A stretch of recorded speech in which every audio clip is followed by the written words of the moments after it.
Hello everyone. Today I am going to start chapter 2 unit and measurement. देखो हमारे daily life में हमें प्रत्येक जो थिंग है उनको मेज़र करने की आवश्यकता पड़ती है। तो मेज़रमेंट के लिए उसके लिए हमें यूनिट की आवश्यकता भी पड़ती है। जैसे मान लो आप एक जो शॉप शुगर लाने के लिए आप वहाँ पे जा रहे हो, तो जो शॉपकीपर होगा उसको आप बोलोगे कि हमें शुगर चाहिए, ठीक है। तो उसके लिए मेजरमेंट जरूरी है। कैसे? आपने कह तो दिया कि मेरे को शुगर चाहिए, बट कितनी चाहिए? अगर आप बोलते हो 10 तो वो भी बेटा सफिशिएंटी है, ये तो नंबर तो हो गया, ठीक है। But how much? आपको 10 kg चाहिए कि जी चाहिए, मतलब आपको 10 किलोग्राम चाहिए या 10 ग्राम चाहिए। तो वो बेटा इसको जो हम कोई भी फिजिकल क्वांटिटी है उसको एक्सप्रेस करने के लिए अगर हम उसकी मेजरमेंट कर रहे हैं तो उसके लिए हमें यूनिट की आवश्यकता पड़ती है। तो फर्स्ट ऑफ ऑल हम देखते हैं मेजरमेंट। मेजरमेंट क्या होता है? In physics attempt are made to measure the quantity with the best possible accuracy to explain the natural phenomena events.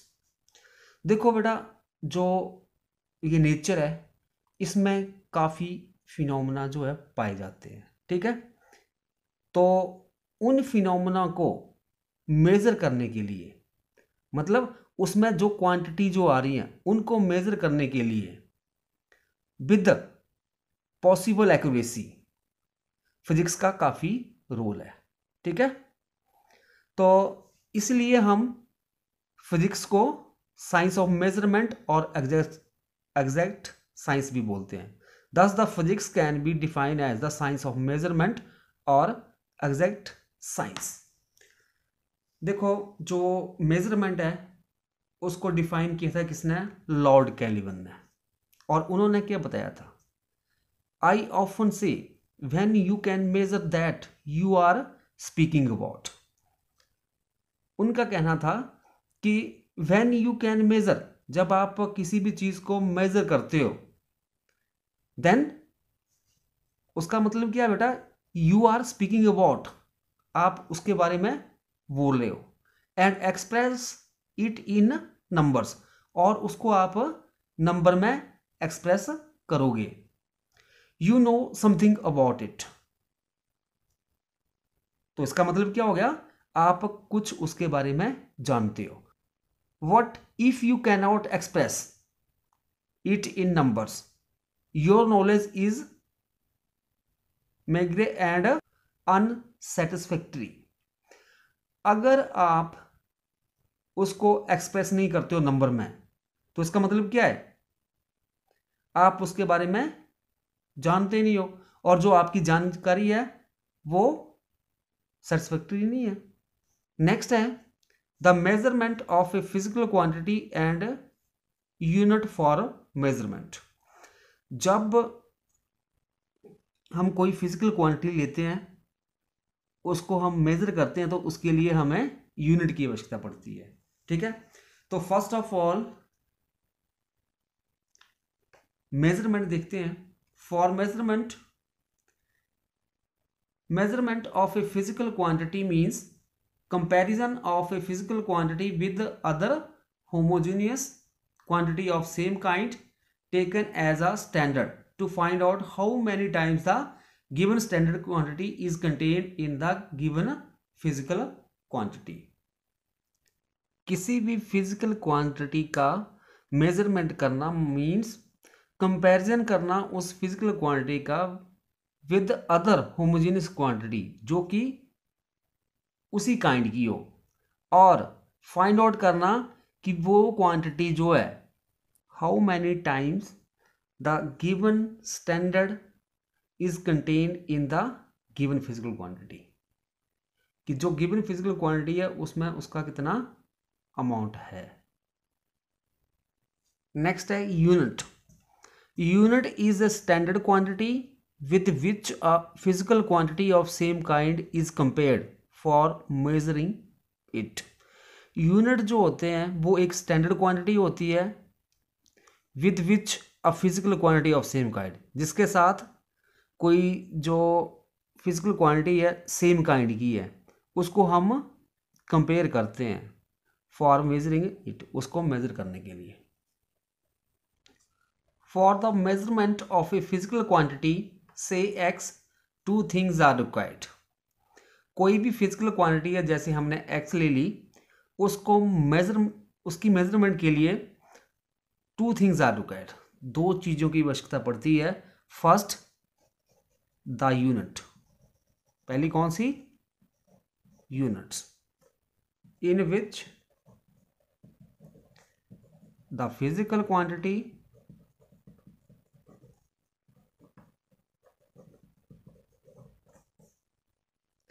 is expressed. Second one, the number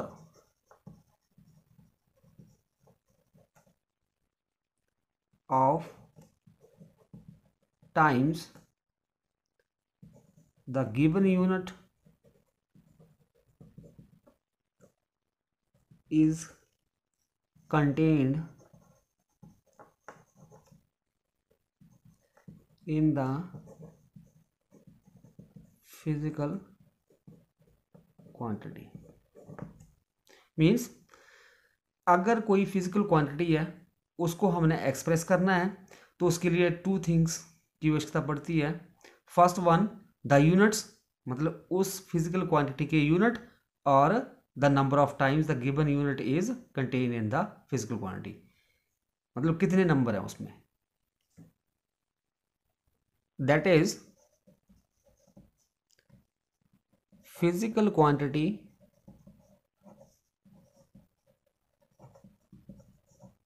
equal to number multiply unit. तो number n लिख लिया और unit हमने क्या मान के चले हैं? u, और फिजिकल क्वांटिटी हमारी थी x, तो x is equal to NU हो जाएगा। जैसे फॉर एग्जांपल ले लेते हैं, लेंथ ऑफ अ रॉड कितनी आ गई? 4 मीटर। 4 मीटर। तो यहां पे हमारे पास इट मीन्स, इसका मतलब क्या हुआ? The length of A rod is 4 times a meter। a meter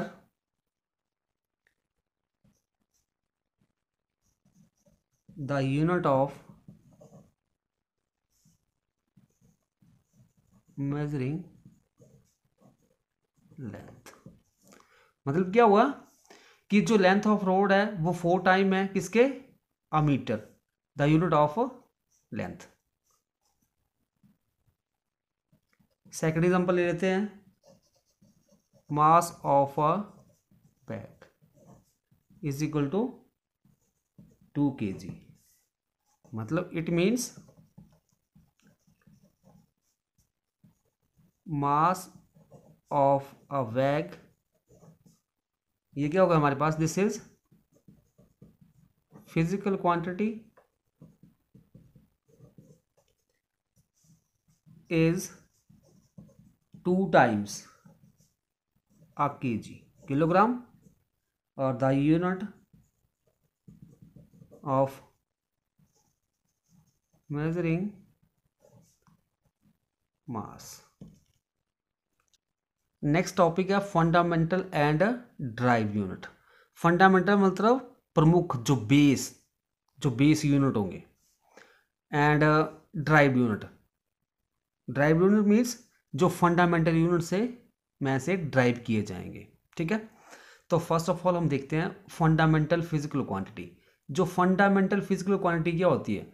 the physical quantities which are independent of each other और कॉल्ड फंडामेंटल फिजिकल क्वांटिटीज और base quantities. Fundamental physical quantity कौन सी होती है?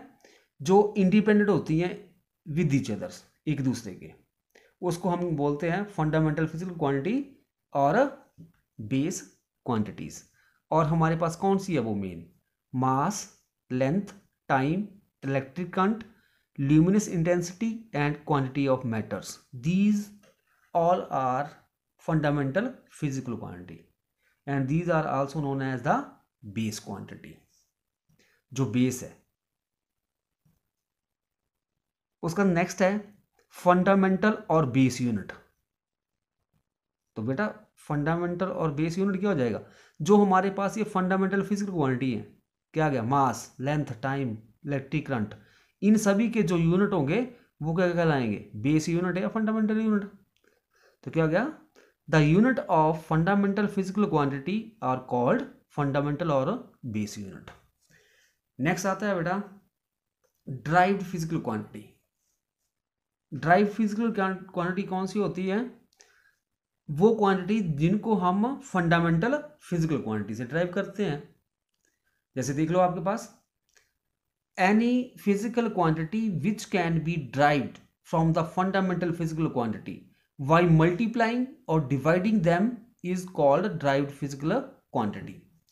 मतलब कोई भी फिजिकल क्वांटिटी जिसको हम ड्राइव करते हैं किसकी सहायता से? फंडामेंटल फिजिकल क्वांटिटी के सहायता से, बाई मल्टीप्लाई करके या डिवाइड करके उनको, तो वो क्या होती है? That is a derived physical quantity. For example इसके लिए हम एग्जाम्पल ले लेते हैं। तो बेटा इसके लिए हो जाएगा स्पीड। स्पीड क्या होती है? As we know that speed, the time rate of change of distance is known as the speed. तो स्पीड होगी डिस्टेंस ओवर टाइम। बेटा डिस्टेंस जो है ये किसका केस है? लेंथ का है। और लेंथ क्या होती है? आपके पास एक फंडामेंटल फिजिकल क्वांटिटी होती है। टाइम भी क्या होती है? Fundamental physical quantity. तो इन दोनों की रेशियो मतलब डिवाइड करके हमने जो न्यू फिजिकल क्वांटिटी निकाली दैट इज स्पीड। तो ये क्या हो जाएगी? This is known as the derived physical quantity. Derived unit, the unit of derived physical quantities are known as the derived unit. जो हमने पहले जो ड्राइव्ड फिजिकल क्वांटिटी निकाली तो उसका जो यूनिट होंगे वो क्या कहलाएंगे? ड्राइव्ड फिजिकल क्वांटिटी के यूनिट कहलाते हैं। वो उनको क्या बोलते हैं हम? Derived unit. जैसे स्पीड के लिए हमने निकाला, अभी स्पीड होती है डिस्टेंस ओवर टाइम, ठीक है? तो डिस्टेंस के क्या यूनिट होते हैं? मीटर, टाइम के सेकंड। तो इस तरह से हमने जो स्पीड के यूनिट निकाले तो वो हमारे पास आ जाएंगे मीटर पर सेकंड या मीटर सेकंड इनवर्स। तो ये क्या हो गए? Drive unit. नेक्स्ट है characteristics of a standard unit. जो स्टैंडर्ड यूनिट होते हैं उनकी क्या कैरेक्टरिस्टिक्स होती है? फर्स्ट कैरेक्टरिस्टिक्स है बेटा it should be well defined. ये जो होते हैं जो स्टैंडर्ड यूनिट होते हैं वो वेल डिफाइंड होते हैं।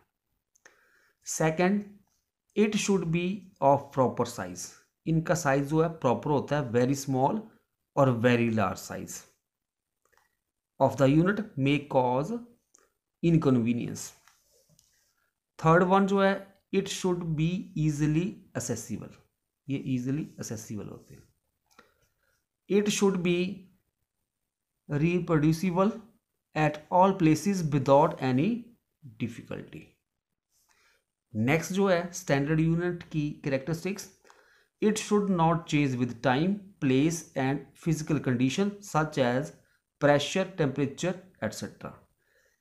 जो आपके पास स्टैंडर्ड यूनिट होते हैं वो चेंज नहीं होते हैं, किसके साथ? टेम्परेचर के साथ, ठीक है? और विद द टाइम, प्लेस और फिजिकल कंडीशंस। नेक्स्ट जो है last one, it should be widely acceptable. तो बेटा आज हमने क्या डिस्कस किया इस वीडियो लेक्चर में? पहले हमने देखा कि नीड फॉर मेजरमेंट, कोई भी फिजिकल क्वांटिटी है उसको मेज़र करने की क्यों आवश्यकता पड़ती है। अगर हम उसको मेज़र कर रहे हैं तो एक यूनिट की आवश्यकता पड़ती है, ठीक है। और उस यूनिट को हम किस तरह से डिफाइन कर सकते हैं, किस तरह से उस फिजिकल यूनिट क्वांटिटी के लिए हम यूनिट लिख सकते हैं। और उसके बाद नेक्स्ट हमने किया फंडामेंटल एंड ड्राइव यूनिट्स। तो बेटा जो फंडामेंटल फिजिकल क्वांटिटी क्या होती है, जो इंडिपेंडेंट होती है आपस में, ठीक है। जैसे आ गया आपके पास mass, length, time, temperature, electric current, ये सारी कौन सी है, फंडामेंटल फिजिकल क्वांटिटी। उसके बाद हमने पढ़ा फंडामेंटल और बेस यूनिट। जो हमारे पास ये फंडामेंटल फिजिकल क्वांटिटी है, इनके जो यूनिट होंगे उसको हम फंडामेंटल और बेस यूनिट बोलते हैं, ठीक है। उसके बाद नेक्स्ट जो था derived physical quantity. Derived physical quantity कौन सी होगी, जिनको हम ड्राइव करते हैं कहाँ से, फंडामेंटल फिजिकल क्वांटिटी से। मतलब फंडामेंटल फिजिकल क्वांटिटी का यूज करके हम ड्राइव्ड फिजिकल क्वांटिटी करते हैं। उसके बाद आ गया हमारे पास ड्राइव यूनिट। तो ड्राइव यूनिट क्या होंगे, जो हमने फिजिकल क्वांटिटी ड्राइव की है उनके जो यूनिट होंगे वो क्या कहलाएंगे, ड्राइव यूनिट। उसके बाद हमने characteristics of a standard unit के बारे में पढ़ा। स्टैंडर्ड जो कैरेक्टरिस्टिक्स होती है, ये वेल डिफाइंड होता है, इसका साइज प्रॉपर होता है, ये वेरी स्मॉल भी हो सकता है, लार्ज भी हो सकता है, इट इज़ ईजिली एसेसिबल, ठीक है। और इसका जो साइज होता है वो प्रॉपर होता है, और ये चेंज नहीं करता है with time, place and physical conditions.